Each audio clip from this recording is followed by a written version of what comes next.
Assalamu alaykum muhtaram televizor ko'ruvchilar. Ko'rib atqaninglar Erkin Osiyo radiosi Tor televiziyasining haftalik xabarlar programmasi. Mazkur programmamizda bir hafta jarayonida radiomizda Uyg'urlarga doir berilgan bir qism muhim xabarlarimizni eslatib o'tmoqchimiz. Men Erkin. Nagil Chehra. 12 fevral Uyg'ur avtonom rayonining Keriya noyisida og'ir darajada yetavragan. Doirlar yetavrash rayonida jiddiy qutqizish elib berayotganligini ilgari surgan bo'lsa-mu, lekin yerlik aholilar hozirga qadar hech qanday qutqizish buyumi topshirib olmaganligini bildirdi. Ma'lum bo'lishicha, bu qitimliq yetavrash markaziy Keriya noyisiga qarashliq Otchan yezisiga taxminan 50 kilometr keladi ekan. Egallashimizcha, Otchan yezisiga qarashliq eng oz deganda 4 kanat bu qitimliq yetavrashning og'ir ta'siriga uchragan. Xitoy yetavrashni o'lchash kuzatish markazi tavrash darajasini 7,3 ball deb e'lon qilgan bo'lsa-mu, lekin Amerika geologiyalik tekshirish markazi tavrash darajasining 6,8 ball ekanligini ilgari surgan.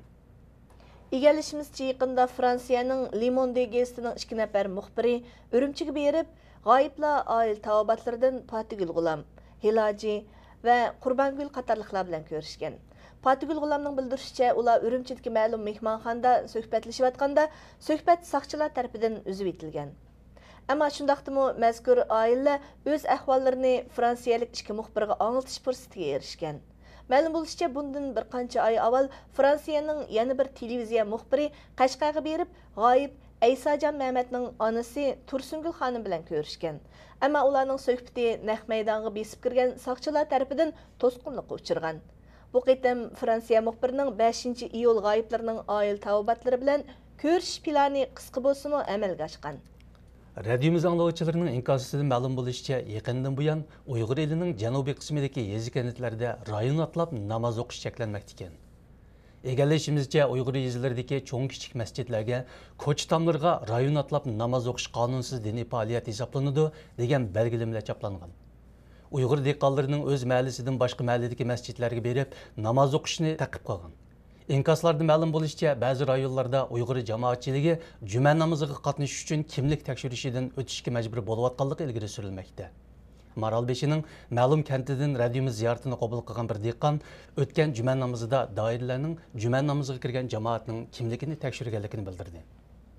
Yana bir haftadan keyin Abduvali Ayub, Dilyar Obul va Muhammad Sidiq qatorliq ona til ma'rifi harakatining yetakchilari tutqun qilinganiga to'p-to'g'ri 6 oy to'ladi.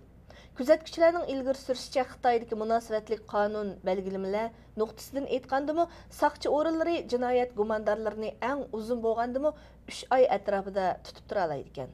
Agarda alayda jinoyat gumondorlari bo'lgan taqdirdami 3 oydan 6 oygacha tutib turish to'g'ri kelsa, Oliy sud yoki Mamlakatli xalq qurultiyi qonun komitetining ruxsatini olishga to'g'ri keldi ekan. Vaholanki, Xitoyning munosabatli idoralari Abduvali Ayub qatorliq 3 nafar tutqun haqida ularning oil tavobatlariga hech qanday uchur bermagan. Hatto oil tavobatlarining ular bilan yuz ko'rishdek eng aqalliy talablarini rad qilib kelgan. Markaziy Amerikaning San Fransisko shahridagi kishilik huquq tashkiloti Dialog fondi 10 fevral doklad e'lon qilib, 2013-yili Uyg'ur avtonom rayonidan 300 kishi davlat bexatarligiga ziyon yetkazish jinoyati bilan ayblanib, tutqun qilinganligini bildirdi.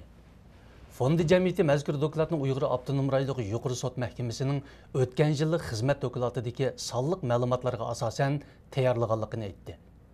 Jamiyat doklati degani Qashqar viloyatida bultur bir yil ichida sotlanib jazo hukm qilinganlarning 60%dan ortiqroqining davlat bexatarligiga ziyon yetkazish jinoyati bilan ayblanganligini alohida eskartdi.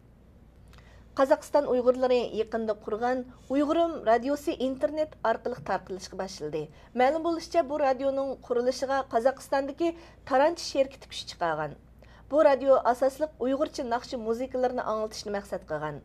Uyg'urim radiosi o'zining asosli anglovchilarini O'rta Osiyo Uyg'urlari deb qaraganligi uchun riyosatchilar Uyg'urcha va ruscha tillarini ishlatadi ekan. Muhtaram televizor ko'ruvchilar, yuqorida Erkin Osiyo radiosi Tor televiziyasining haftalik xabarlar programmasini ko'rdinglar. Kelar hafta ko'rishguncha omon bo'lgaysizlar. Xayr xo'sh. Xayr xo'sh.